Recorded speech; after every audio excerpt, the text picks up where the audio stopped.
আসসালামু আলাইকুম ওয়া রাহমাতুল্লাহি ওয়া বারাকাতুহু। আজকে আমি আপনাদের কাছে একটি খুবই গুরুত্বপূর্ণ বিষয় বলতে এসেছি, যেটা আমাকে খুব কষ্ট দিয়েছে।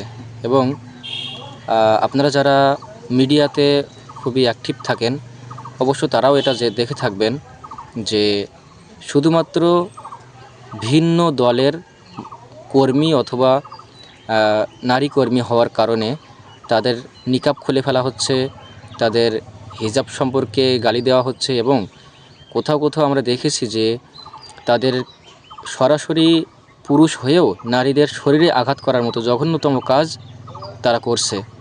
তো আমি কোনো দল গোষ্ঠীকে অপমান বা অপদস্থ করার জন্য কথাগুলো বলছি না।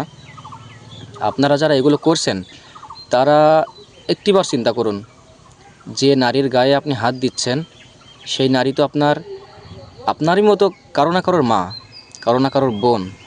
আপনার মা হলে আপনি কি দেখতে পারতেন যে কেউ আপনার মাকে এভাবে লাথি মারছে, কেউ আপনার মা এবং বোনের ছায়া খুলে নেওয়ার মতো জঘন্যতম শব্দ ব্যবহার করছে? এটা কি আপনি সহ্য করতে পারতেন? তাহলে আপনার মুখ দিয়ে এমন কথা কীভাবে বের হয়? আপনার তো এটা চিন্তা করা উচিত।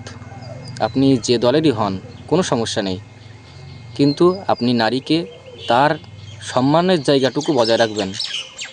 বিরোধী দল করলেই যে তাকে হেনস্থা করতে হবে, তাকে মারতে হবে, গালি দিতে হবে, এই রাজনীতি আমরা পরিত্যাগ করতে চাই। আমরা চাই না স্বৈরাচারের মতো আগের মতো হানাহানি এবং বিরোধী দলকে গুম খুন ইত্যাদি করে অপদস্থ করতে। আমরা চাই ভালোবাসার রাজনীতি করতে।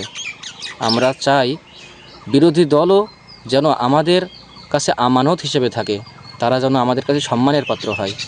সুতরাং যারা এই অপরাধ এখনও করে চলেছেন তাদেরকে সাবধান করব। ইনশাআল্লাহ আপনারা এই সাবধানতা অবলম্বন করবেন যে আগামীতে কোনো নারীকে, কোনো আমার বোনদেরকে অসম্মান করবেন না। তাদের গায়ে হাত দেওয়া তো অনেক দূরের কথা।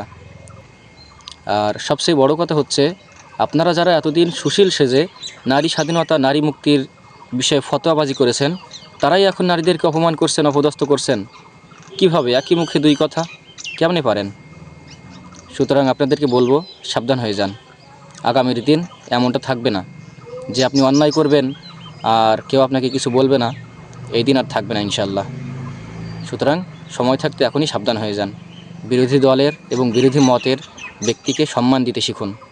আসসালামু আলাইকুম ওয়া রাহমাতুল্লাহি ওয়া বারাকাতুহু।